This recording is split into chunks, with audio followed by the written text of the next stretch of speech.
we go live, let's start the show.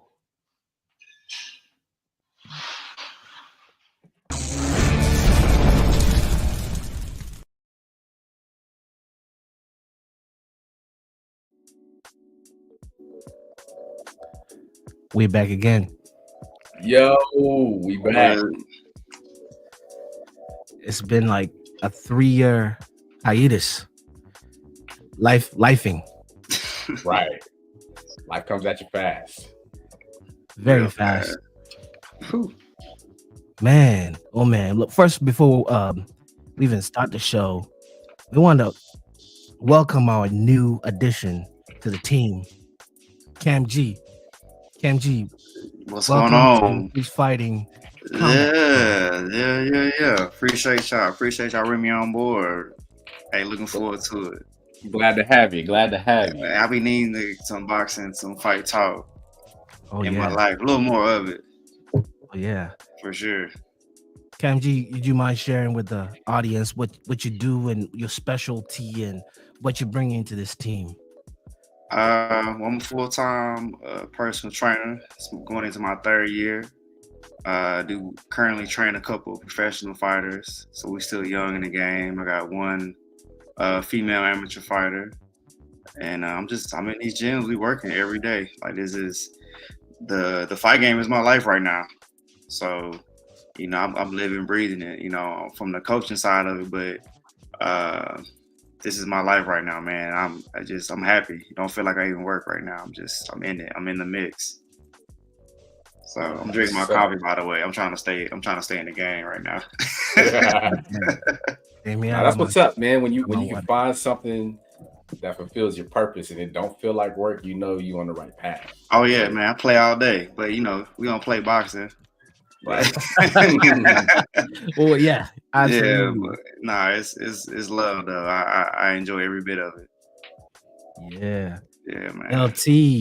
Yes, man. Sir. Yes, sir, Ski. We back again. Back from a long break, but you know what I'm saying? Like you said, life happens fast. You want to fill everybody in on, what transpired in the meantime while we took this break? Yeah, so I'll take I'm not blamed, but I'll take responsibility for it. I had baby number 2, and when baby number 2 happened back to back after baby number 1, it's a great thing, beautiful thing. But when responsibilities call, sometimes you have to prioritize your time. Not saying that this show is not a priority, but evidently I'm back. This is something I missed. This is something I've been thinking about. This is something that is in me. The 18 episodes that we had done, man, it became my routine, LT. And absolutely. Like, it's just back. The band is back. LT. Yes, sir. Yes, sir. Right. And then, a lot has happened since we've been gone, but boxing is in a great place, you know what I'm saying? Yeah. So there's plenty more to talk about on the way. So Well, LT, let's do what we do normally. LT, who's fighting? Ooh-wee. Who's fighting? We live streaming, so I gotta figure out how to pull these notes up. Trial and error. Well, you had a really big night, due to your excellency, Turkey. Yeah, my man is not saving boxing, but saving boxing. We get Arab money. Yeah. I got the banners pulled up now, but let's talk about that for just half a second. Like, first of all, it's like, okay, we know this guy is giving us these fights that we want, kind of a la kind of Dana White-ish, but very much so. I think for the first time last night, I really figured out exactly who this guy was because I've seen his title and everything. I think that was appropriate for them to introduce him since he's been so influential in the scene these last year, 2 years. You know what I mean? Right.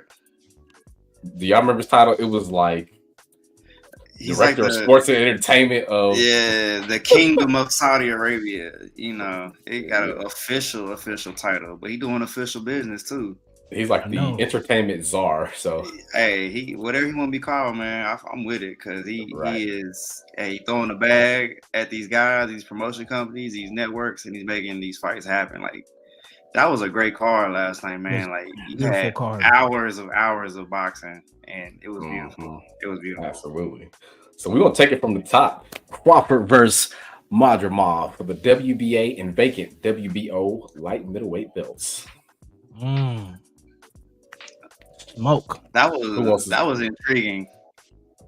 That was I guess I'll pop it off. It was a, for me, very intriguing fight. Like I knew Crawford would win, but I was more curious like how he would perform at that new weight class, because I know he walks around at he's probably close to like 170 walking around. So I know he still had to probably cut weight to get to 154, but I know he would probably feel a lot stronger at that weight class. But what you saw from Madrimov, just that Eastern European style, that herky-jerky style, it caused a lot of people problems. And he was a tough dude. He took some really clean shots from him. It was a very competitive fight, very entertaining. I did like how their styles made it to like a high-level chess match. I had a close fight. I had like 7-5 Crawford, 8-4 Crawford, somewhere around there. So I didn't really have an issue with the scorecards in that fight, but Crawford just being great as usual. What's your take, Strap? Yeah, I would say it was closer than what you'd expect. I won't say here I've watched Israil fight so many times. I've not seen him fight, but I've heard of him in that weight category, and I know what he's about. But there's always that thing, that saying in boxing: to beat the champ, you have to beat the champ. I don't think Crawford beat the champ. You know what I mean? You know what I mean? He sometimes on such a close fight, they usually give that advantage to the champion, because he's the champ. But in this case, Crawford came in, dare I say, with superstar aura, presence, brought out Eminem. So even if Crawford threw 135 punches and Israil threw 106, if you were looking at the pressure, the aggression, it wasn't a typical Crawford fight. And even the fact that you break that 8-year, streak of finishing people, regardless of the 4 weight divisions that he has been, climbing up to. So really and truly, Crawford is now a superstar. I mean, definitely. Before he was a great boxer, now he's a superstar because he beat a champion. Nice. Without finishing the champ. When I was watching it, I had it pretty close through about 5, and then I seen about round 6. I think Crawford started to turn up a little bit more. Do you guys think that maybe that was part of the strategy, or was Crawford just beginning to figure out that irky-jerky style, that awkwardness? I think it really just caused him problems in general, but it caused a lot of people problems because he's a high IQ fighter, hundreds of amateur fights. Talking about Madrimov, even though I know I saw like Teofimo talking about, or somebody talking about the amount of fights he's had, but clearly when you're watching them in the ring with each other, he earned the right to be there. Like he wasn't no slouch. And I think Bomac talked about him moving his head a little more because he got caught with some hooks exiting a little bit, but I just think it took a little while to figure him out. And he was a strong dude at the end of the day. Like he was tough. He took some clean shots, and Crawford had to start putting his punches together a little bit to kind of edge out some of those rounds that were close. I just think he landed a lot more combinations than Madrimov did, which I thought was the difference. Especially in those latter rounds. Yeah, once you said like 6, I think I was thinking about 7. Right in those middle rounds, but he just wasn't able to like really hurt him like he typically does. I would like to see him at another fight because I think Crawford, we got to appreciate greatness while it's here because I don't think he's gonna be around for too much longer. So I would like to see him take another fight at 154. And, well, he said he wants to unify there, correct? So yeah. So I want to see that again because I think he's more comfortable at the weight. You get him to fight under his belt, and then really see him like him be great again. I really don't see anybody beating him at that weight class. Right. So with what we saw Crawford fighting a bigger fighter, just structure wise and everything, how would that translate with a Canelo? Ooh, that was actually what I was thinking about too. Am I jumping the gun too fast right now? That's what we all. I mean, that was the measuring stick last night. We wanted to Because see how he would perform against somebody at 154, because I mean, if we're being realistic in the grand landscape of boxing, you know, people who understand this is that there's going to be some time before Crawford gets to fight Spence in the rematch, or if he even fights, Spence and is it Sebastian? They're going to fight, but that might not be until February. And then, so now you got the Charlo twin poking back in there, and that's that side of the fence, and they're probably going to get those fights first. So there's going to be some time for Crawford to go off and do some other things. So you're going to entertain that Canelo fight, especially with His Excellency saying Canelo would be smart if he took this dough. Yeah, he's throwing a bag at it. He's throwing a bag at it. I don't know, man. I don't know if I want going up to 168, man. Yeah. Just seeing it's like that stopping power is not translating up in weight. He's still a great boxer, super skilled, super highly intelligent. Just some of those shots that he took from Madrimov, some of those hooks. Yeah. And overhand left. Yeah, he threw from some awkward angles that Canelo's not gonna throw from. So he's very much more of a box type of guy. He's in his square. With Madrimov gave him some different looks, but it was just the way that he took those shots. I'm like, man, Canelo, with him being a knockout artist and being naturally the bigger guy, I don't know how I see our guy taking those flood shots like that. Because he got hit cleanly that we don't really see from Bud. He got some clean shots off on him, and he took them because he's a tough dude. He's a mean guy, but there's weight classes for a reason. Right. What is okay, and this may be a little unfair to this fighter. Is Crawford past Boots fight? Is this superstar past Boots? Because Boots, I want to see Jerome in his fight. Crawford, but does that make sense money? Is it worth him fighting? Yeah, I think that's the beef fight, because you got to stay active. Crawford's getting towards the end of his career, and he can't be taking these 1 full year layoffs. I think if the Canelo fight doesn't happen, and if he doesn't want the Canelo fight, he's gonna have to circle back to that Boots fight. And Boots earned it, as for all intents and purposes at 147, because everybody moved out, and it just is what it is in that weight class. But I think Boots is that next best available. At 154?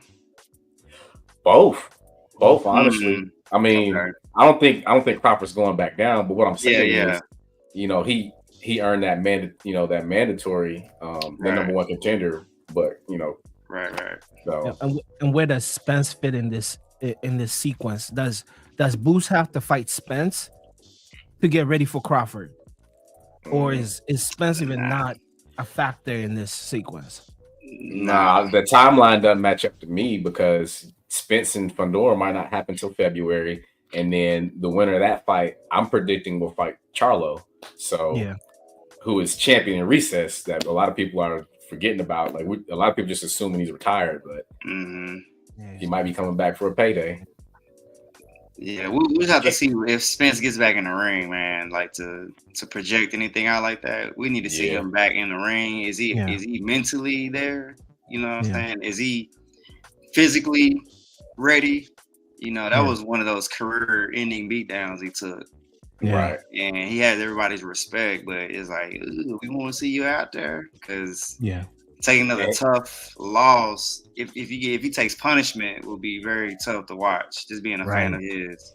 And coming back against Fundora is no slouch either. So is he 6'5", 6'6"? Oh man. Yeah, that'll be super awkward and just long. He has a wingspan that is ridiculous. He's they're gonna be in the phone booth fighting Spence and Fundora. If that fight does happen, that's gonna be a blood. That's in the phone booth. They fighting Mexican style. To me, Spence has a Mexican style. He's gonna be right next to you, high guard, throwing body shots, lean out with the jab. And I don't know. We'll have to see. We'll see if he's got it to get back in there. Yeah.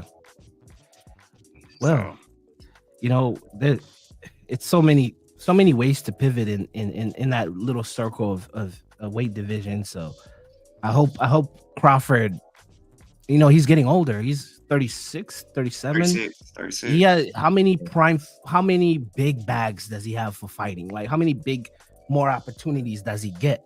Right. Because he's getting his flowers at the end of his career.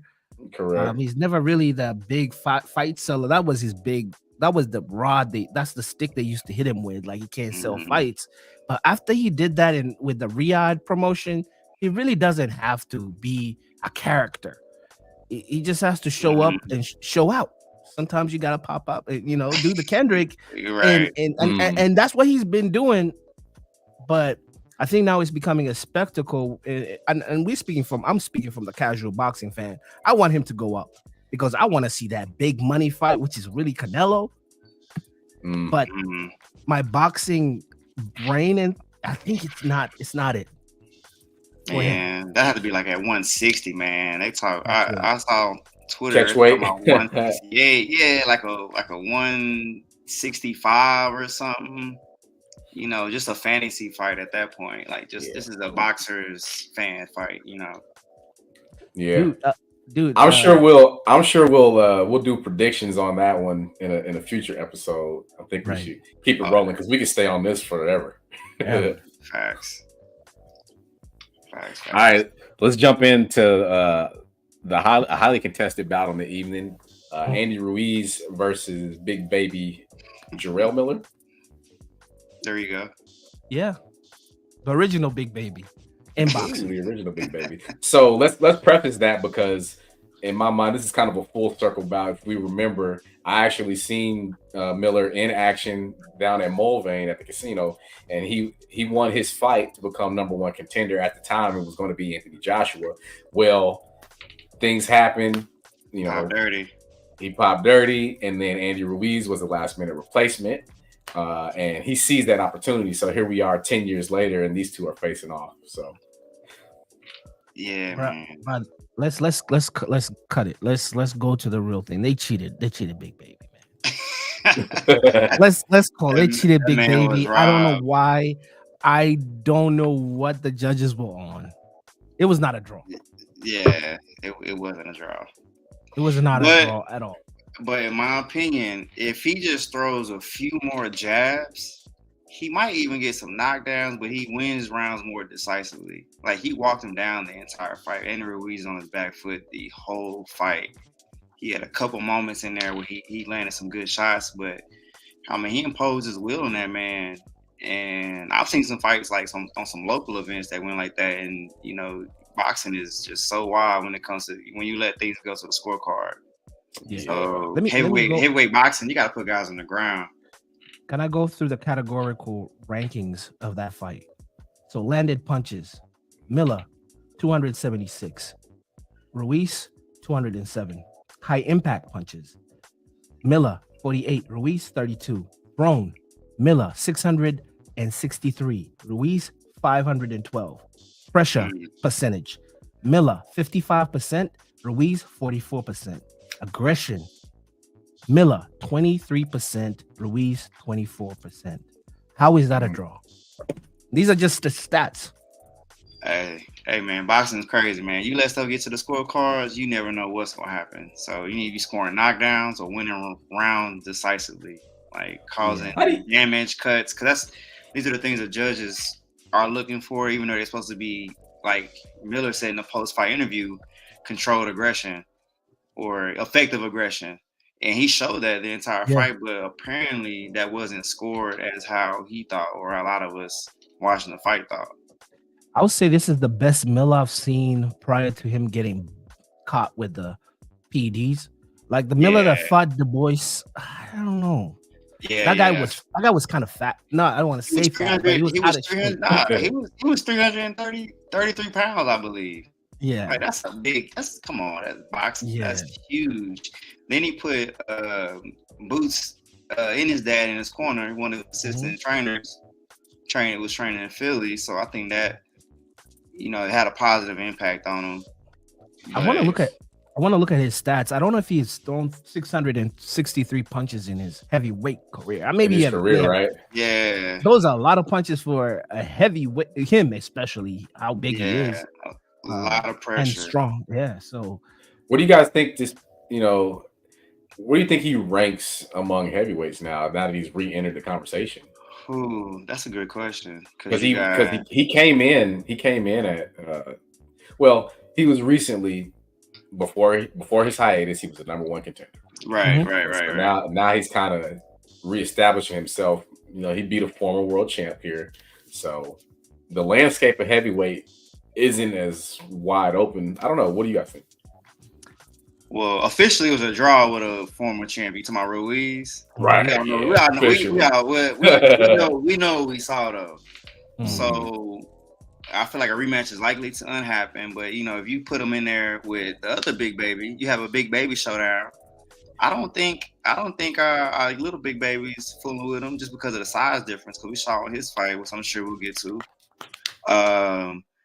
He could cause problems with someone like a Usyk just because of the size. The size is going to be an issue with whoever he decides to go with.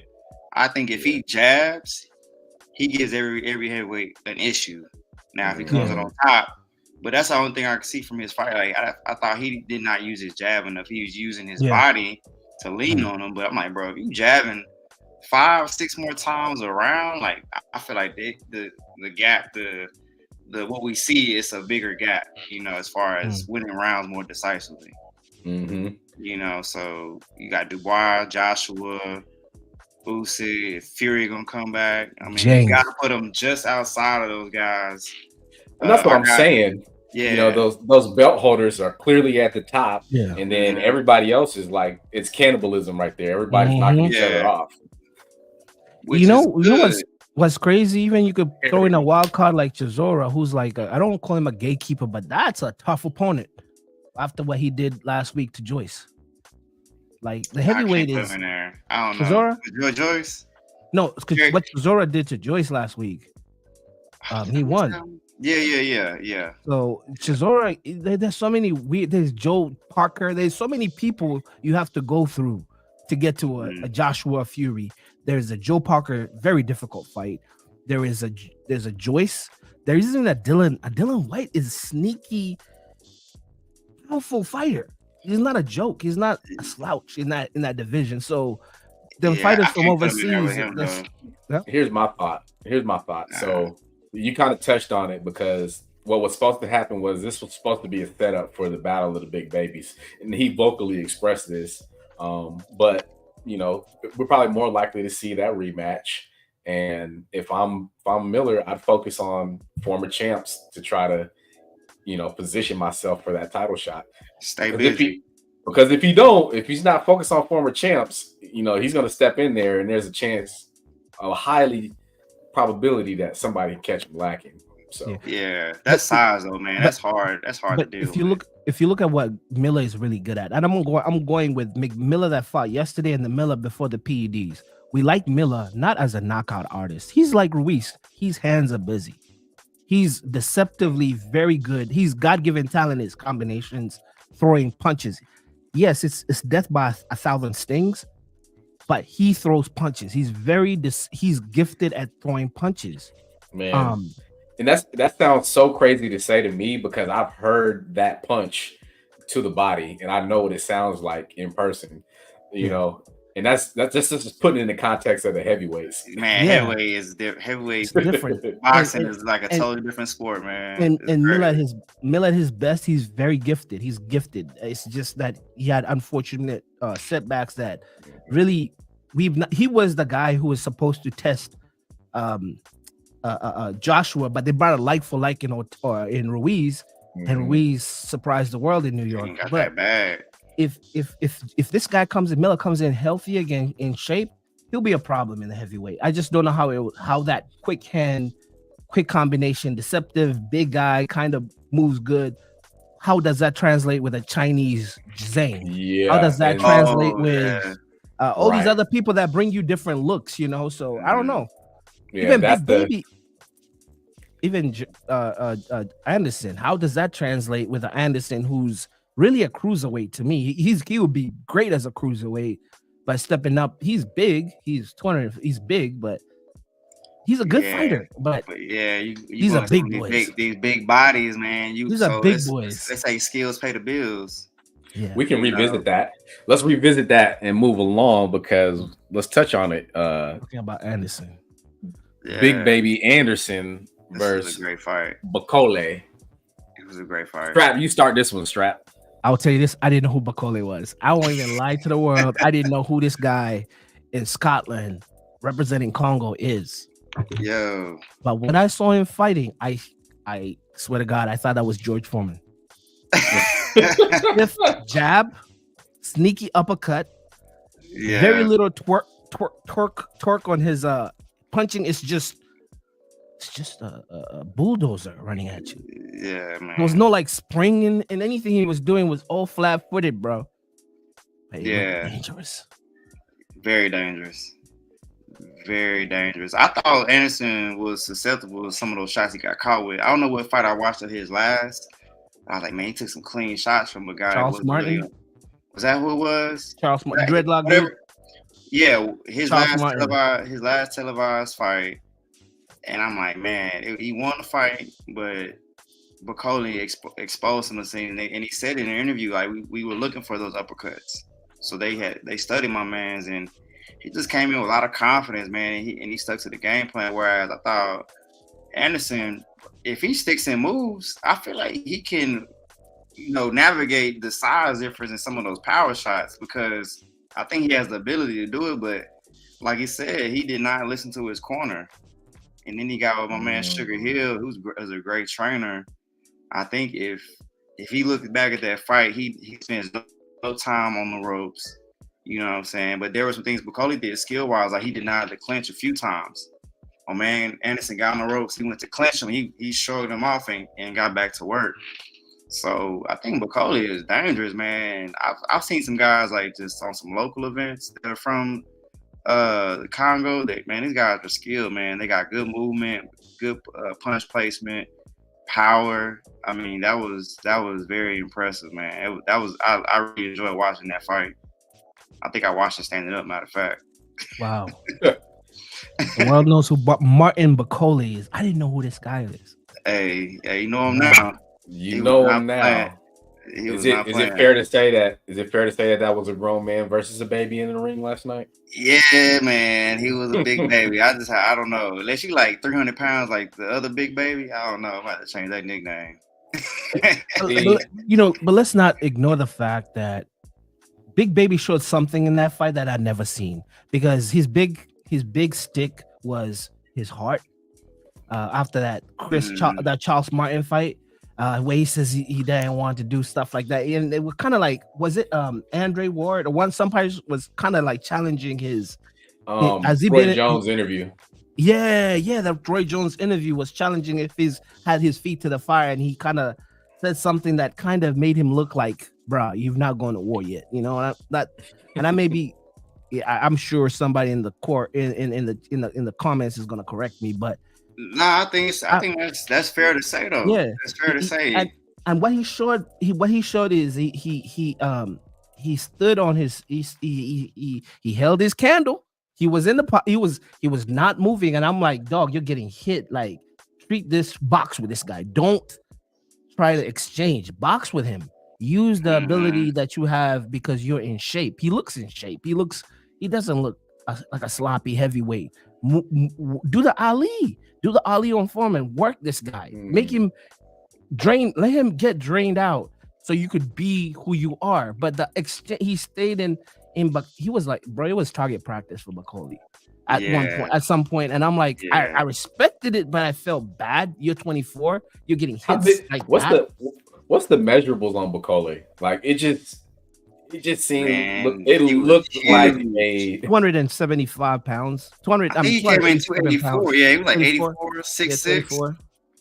6'6". Now is that a matchup that we might want to see against our brother from China? Is it Zhang? Yeah, I mean, they might have to duke it out just so they can figure out who's going to challenge for the belts at some point. So, like you said, like that cannibalism at that second level of heavyweights. But I love to see those fights because these guys, they dropping bombs, and you know a lot of these fights probably won't make it the full 12, which is what you want in heavyweight boxing. You're gonna have to reinforce that ring. That's you looking at 700 pounds. Who's gonna officiate? That's what I think about when I see these imposing figures. Is like the referee that they pick. Hey, like you gotta have somebody that can break these guys up. Yeah, some big dudes, man. And Bakoli goofy as hell too. He's dancing. Yeah, man. We need some characters, man, in the heavyweight division, man. When the heavyweight division is good in boxing, everything else just falls in line, man. But you know they say styles make fights. I think Zhang has fought so much that really he's lost. Was it to Joe Parker? Who did he lose to? Joe Parker? That's his only loss. Let me stat check here. But Bakoli Bakoli has lost one fight, and that was to that dude that stepped in the ring. I think it was Michael Hunter. It was an early loss. Yeah, Ali lost. He lost TKO. He got TKO'd. So, and Michael Hunter is not an imposing figure by any means. He's 6'2". 6'2". So I think in his career, he showed a lot of savvy in there. I feel like that's something. Yeah, he looked like one of the best heavyweights in the world last night. Like, yeah. His opponent, the style was advantageous for him, but I saw a lot of thinking and the ability to stick to his game plan. Whereas we saw Anderson kind of abandon his. We saw him early going to the body, trying to move around. Yeah, and when he got pieced up a little bit, it just completely abandoned that game plan. Which I think we saw before the finishing knockout. We saw it started stopping him a little bit when he was stabbing him to the body, and you just gotta trust it. So I think he'll come back and be able to understand that, hey, in this heavyweight division, I'm gonna have to be a boxer. Yeah. He's gonna have to be a boxer. You can't stand in there with some of these guys that are 260, 280. 300 pounds, skills pay the bills, man. I think he can evolve into that. But right now, man, Bakoli was a better man last night. It was dope. It was a good fight to watch.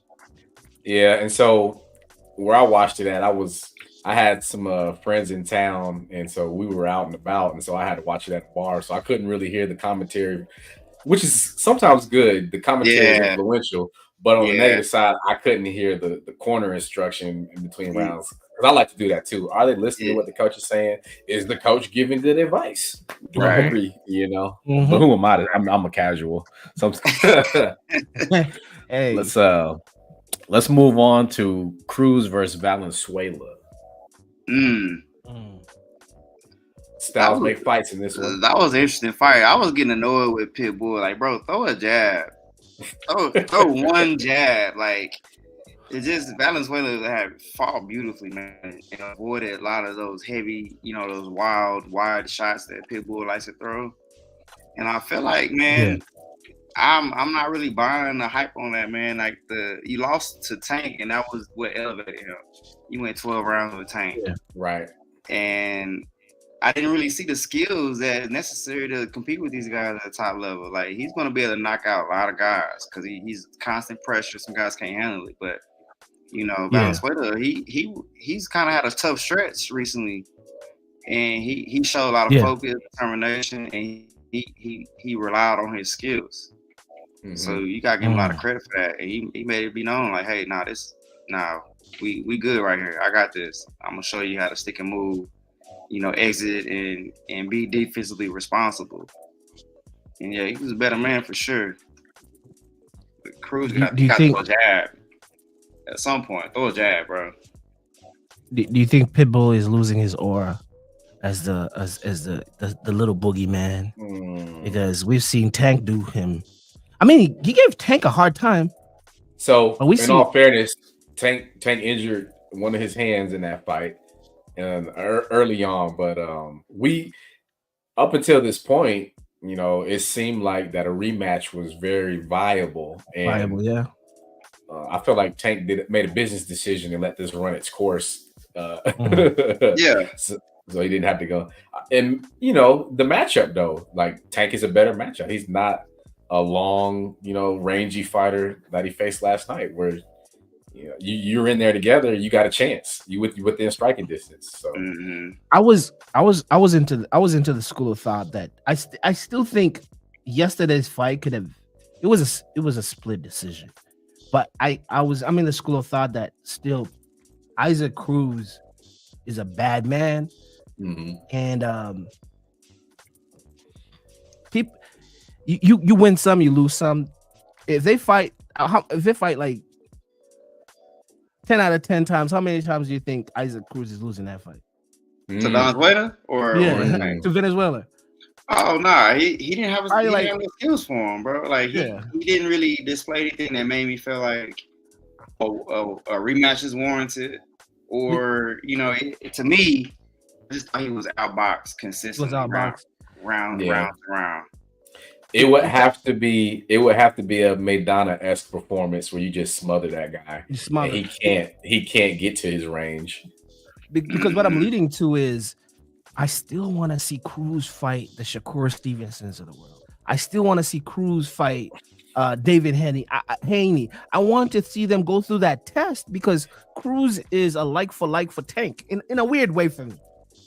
Not in a explosive way. He's not explosive like Tank, but he's a dangerous man. He's a name. He's a name, and he's got power. So seeing how electric the crowd was, you know, promoters always take that into account. Like, can you put butts in seats? And he definitely can. He is. He definitely can. So likely we'll see a fight of something like that. I hope so, especially with Turkey out here throwing bags at everybody. Yeah, and what I'll say this too is that boxing, there's a place in boxing for people like him. He's, you know, he may be that, I won't put him at gatekeeper yet because, you know, but he may be a gatekeeper that somebody, but you're right. He is a test and he's a measuring stick. And it's an entertaining style. You know, he's not, you know, going to throw a million jabs. But he's going to come in with bad intentions, and you know, so right. Old hooks like an R&B singer. We're gonna find out, are these guys contenders or pretenders? So right. Are they? You know, how about the light heavyweight contest that we had? Not too familiar with the other gentleman, but I'm familiar with Morel. But take it on. I missed this fight. I was too late. I missed this fight. So I came in at the very end of this fight, and I was so upset because this card was something I did not want to miss. Yeah. But the whole thing for me was the fact these fights are even happening. Like you had to catch the undercard early. Like you have to catch it early, you know, so it was like 5:30, I believe. I mean, this fight was done. It was super early. Yeah, it was early. And I was trying to catch Abu Dhabi UFC, so I was like, damn, you know, hopping, you know, within time zones, jumping between time zones just to make ends meet. But it sounds like all three of us missed this one. Yeah, Morel won. I was out unanimous decision. We was unanimous out wine decision. tasting. So salute. Oh man, he living the good life. Salute to the new light heavyweight WBA champ. More to come. Representing. More to come. Because your boy Andy Cruz fought early too. Andy Cruz. Yeah, and that knockout was ridiculous. Yeah. Yeah. Cuban showing out for sure. Yeah. Well, you know, this show is split between two, I won't call them genres, but it's fighting, it's combat. We're going to talk about a little bit of MMA. Like I said earlier, I was in Abu Dhabi, you know, early. Around fight started around noon. I mean 2 p.m. So, and we had some interesting matchups. I was before even going to the big matchup. By the way, it was okay. I'll talk about the main card. The main card was Corey Sandhagen versus Umar Nurmagomedov. Magomedov. Like all the Dagestani Russians have the Magomedov. So, but anyways, Corey Sandhagen lost this fight. Magomedov Umar won it by decision, 5 rounds. Not too much to write home about. Typical Dagestani style, pressure, good wrestling. You know, referees like that, takedowns. and just being the aggressor. And he went away with the victory in Abu Dhabi. The next fight, wow, this guy here is interesting. I wish I could share. This guy is Shara Magnomenov. Do you know who that guy is? He's a Dagestani MMA fighter that has one eye. And I'll tell you a story of why he only fights outside the US. He fought today. He fought yesterday. He fought Mashal Olesek. I can't even say this last name. Olesek.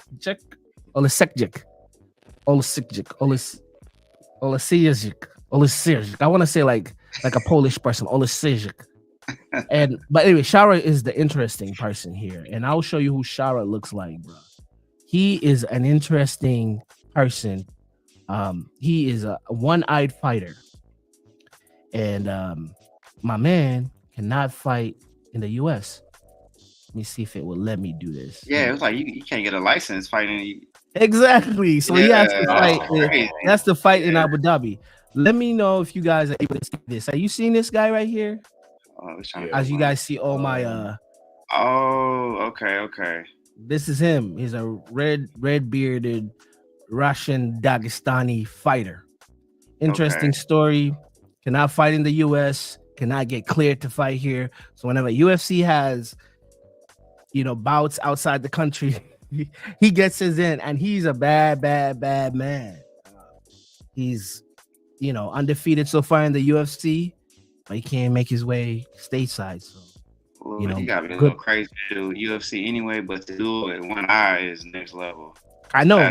How do you watch? You have to have good instincts. Like when you're trained, you have to. I'd hate to be him and fight John Jones, who's constantly doing this right here. Right. Just covering your face. Right. But he's very good, and he also won by decision, typical Dagestani style. If you've watched Khabib, if you watched all the typical Dagestani, very good wrestlers, very good grapplers. They do have decent stand-up, but he won through a decision. Another one here. This is a battle of legends, not legends, but early legends. We're talking about Michael Chisera versus wait, before I go there, let me talk about Marlon Vieira versus Davison Figueiredo. Those are two legends. One of them former champion. The other one beat O'Malley. If you remember that one time they beat O'Malley. Davison Figueiredo from the favelas of Brazil. You know where that is.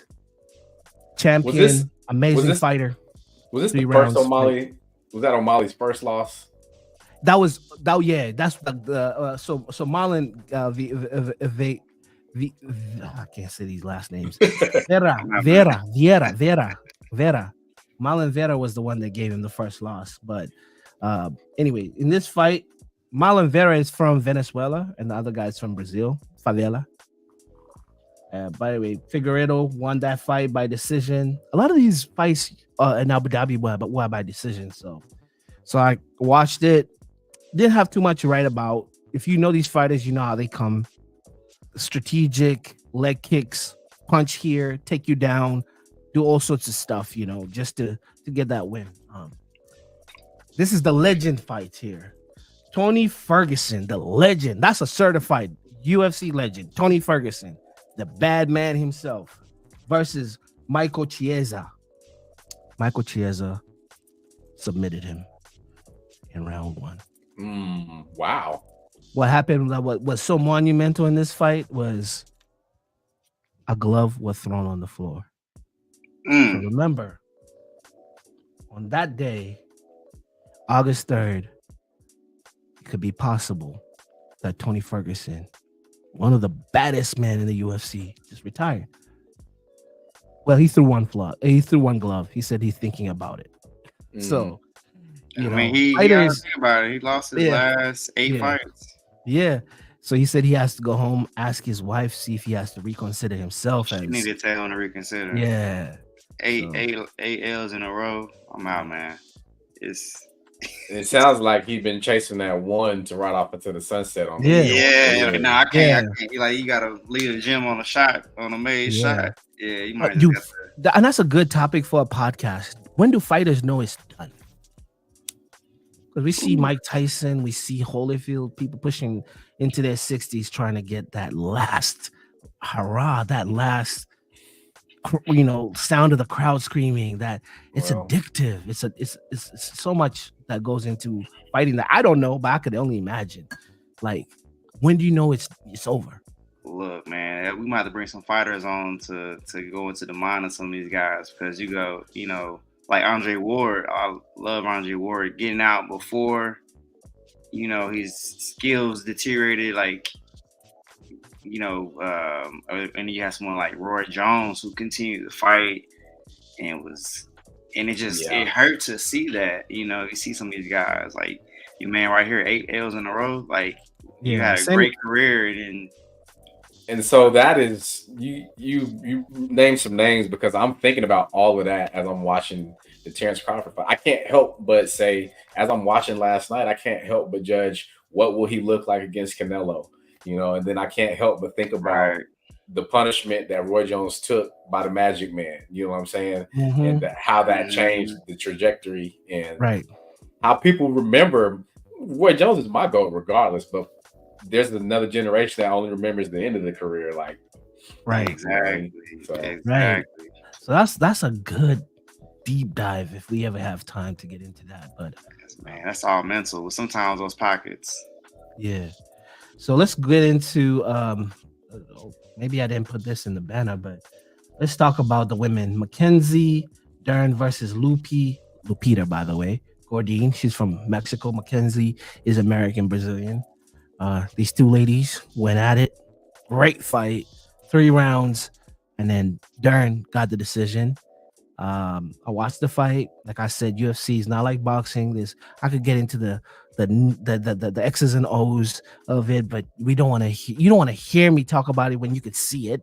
But to me, I'll be honest, all the fights in Abu Dhabi were boring besides this one that I'm about to get. This one that I'm about to get to. That Joe Alvarez versus Elvis Brena, Brena. I have to say it like a Brazil. Brena, fire, because I got the KO that I needed. I as a casual, I watch UFC, and as a kid I did a little bit of boxing, so like I really don't respect. I respect the UFC stand up. I respect the kicking. I respect all that. Right. But when we get into the sweet science of boxing is very, very technical. Like, even how you stand, I can see like, oh, this is a style. UFC does have that, and these guys probably find me in the middle of the streets and mess me up and beat me up. I won't cuss, but it's something when you're watching it. UFC is fun when somebody is getting knocked out or finished in any way, whether it's a choke. Or but the whole exchanging back and forth is a lot of not mistakes, but I see a lot of lack of head movement, a lot of hit and just staying straight. You know what I mean? Cam knows what I mean. LT knows what I mean. But I don't want to get the UFC casual at me because I'm not a fighter. I'm just saying I watch UFC to see people getting effed up. That's why I say. Yeah. So this was my fight of the night. Joel Alvarez versus Elvis Brena from Brazil. Joel Alvarez, he's from Spain. Knocked him out in the last round, the 3rd round, kind of like clinched him and kneed him in the face. And it was a TKO, and it was done. So, and it was blood everywhere. It was everything that we love for the violent sport of mixed martial arts. And that was my capture, my recap. Let's backtrack then to last week. I don't know if you caught the main event last week from UFC. Yeah. Do you remember? I don't remember who it was. We was Edwards versus golly, I know this. Edwards versus the dude from Iraq, the American Chicago dude from Iraq. Is he, I think he's, well, don't let me say it wrong, but Bilal. Mm-hmm. So Edwards versus Bilal. Yeah, so everything that you were describing about why we tune in to see the MMA, that was kind of what Dana was saying after the main event last week. And so, I'm watching the fight. So, I'm like, this isn't Edwards. Like, what's wrong at home, like what's going on, what's wrong with this guy. This isn't Edwards right now. Right. And I think we saw a glimpse of it in the 5th round, but it's like it's too late. It's too late. Where was this? And so Dana White went on a rant about, bonuses or not paying out bonuses or anything like that. Yeah. But I will say, it's one of those things where you don't want to miscalculate, and you going for that, and then you get caught. So right. But see, there's a but also there was no sense of urgency from Edwards. But Edwards, like a generational fighter said, Marvin Hagler said, it's hard to go training when you're sleeping on silk sheets. Become champion. Yeah. Become champion, become comfortable. Those 10-mile runs that you used to do every day, that hill that you used to do every day. Right. Now that time is being photo shoots, flying to Monte Carlo to meet the prince, hanging out with your famous friends. Right. The hardest thing, that's why I respect champions. The hardest thing for a champion to do is go back and defend that title. Like you never won that thing before. It's hard. Being a contender, I'm not saying it's easy, but it's okay. I'm like, in any field, any institute, any industry you're in, it's so to be an underdog and to be hungry is normal. But try being rich. Try being a leader. try being rich and hungry. That's why most boxers don't even stay when they about to prepare for camp. They're not staying in the mansion. Probably gonna deprive themselves from stuff that they like, deprive themselves from their kids. It sounds crazy, but it's just to bring that killer mentality. I don't want to even use the K word on YouTube, but that finishing mentality in your you know what I mean. So I can see why a lot of champions just don't look like themselves after they get that fame and fortune. Right. Hard to be consistent. I mean, to stay great, you got to be consistent. That hunger, the desire, that's a mental battle. These guys got to go in, fight to fight, year to year, to really stay in it. So you got to really admire and appreciate greatness in these, especially in these combat sports, because there's so many factors that are, that matter when it comes to your training camp and who's in your corner and what are you eating and what's going on personally, and the guys that can quiet the noise, go on the training camp, have a solid camp, stick to their game plans, but then to do it over and over and over again, those are the guys you really gotta really appreciate. And you've trained fighters before, Kam.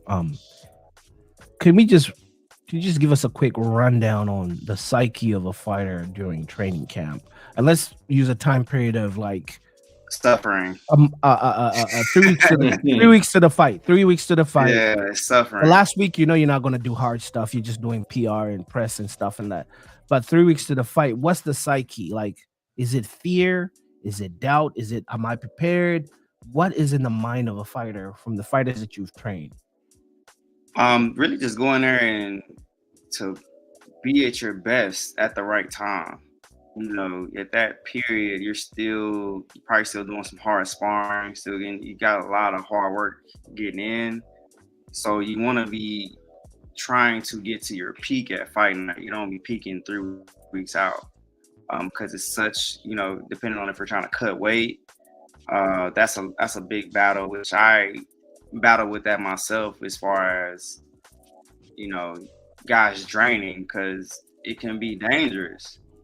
So you really have to be smart. Nutrition, what are you doing? How are you resting? Are you getting the appropriate intensity on these days 3 weeks out? But 3 weeks out, it's all up here, man. Visualizing how you're gonna, the day of, how are you waking up? How are you getting to the arena? Visualizing you executing your game plan. Because a lot of guys have tools and different things like that, but as you get, from a lower level to a a high level in competition, it's always going to be what's up here, because assuming you're at that level, you have the skills, you have some level of skills, but are you able to overcome those mental battles to really perform at your best at the right time? So you really trying to lock in mentally, even more so as you get 3 weeks, 2 weeks, a week out, get into the fight. So, we'll be coming to that. I got a guy fighting September 14th in Atlanta. So you're about to get our camp rolling. Then I got some other guys fighting. We'll be fighting in October here in Dallas. So just the mental part, man. The mental. You stay in the gym, work on your skills, but the time out of the gym, the mental preparation has to be on point. And you hear about that all the time. The greats, Kobe, Muhammad Ali, Jordan, whatever walk of life that they have, that mental battle has to be something that person is able to overcome over and over and over again. Yeah, I heard Broner say sometime, like a few years ago, Adrian Broner. He brought the concept of overtraining. You could overtrain and kind of like burn the candle on both ends. I don't know how to. He explained it like, I think I overtrained for Madonna. Is what he said. It's like, what do you mean overtraining? Like, I mean, I can believe that, but you got the messenger is I can't. Broner. I'm not really. He didn't take Madonna seriously, but in the same breath, I feel like there are instances where you could overtrain. Yeah, and that is a person to person, fighter to fighter type of situation. Because outside looking in, I'm not seeing Broner or somebody being like, "Hey, bro, you going a little too hard in the gym. We're gonna taper it off this week." Some guys are like that. You need to go home. Like, you putting a little too much in, but So if we revisit a previous topic, that's Broner is somebody that Strap's always going to remember, that Hall of Fame portion of Bronner's career. But does he hang on too long by losing to Blair the Fair? Like, how do you know you hang on too long because you're now fighting under Don King? That, oh man, Don King is still in the mix. That was crazy. You're absolutely right. This is an episode for another time, but I wanna plant a seed before that episode. I'll say this: every fighter is not the same after they lose in a dominating fashion. It only takes a special fighter to bounce back and not question if they're really that dude. It's easy to go undefeated. I mean, not easy. Nothing is easy in fighting, but if you're a talented child prodigy like Broner, he's not from nowhere. This guy has been in the circuits of the Golden Gloves. He's been that guy. I mean, he did some time. He could have been in the Olympics, but he was in prison. So like him coming back out and being the guy who was trained by Porter's father. He was trained by a lot of people. His own father trained him too. So he was projected to being one of the best talents of his generation, right? And he came out, became a good pro for a good 20-something fights, 2-division champion. And he was, dare I say, Mayweather's successor at one time, or deemed, or words were bringing with, like, people were kind of maybe that was self-proclaimed, but it's like, okay, maybe it was self-proclaimed, but he really before that Marcos Madonna fight, he was larger than life, and he was really commanding 20 million, 30 million. No, I don't think he hit 30 yet. But person was he was one of the most demanded fighters back then. He was from the younger group, because Keith Thurman was in age. Yeah, he was right there too. But Key Garcia. If I go back and watch, his age category, and he the guy who was leading in the pay-per-view. Yeah, if I remember. The ghost of Broner Pass just knocked my lamp over. Saw that. You heard his name come up.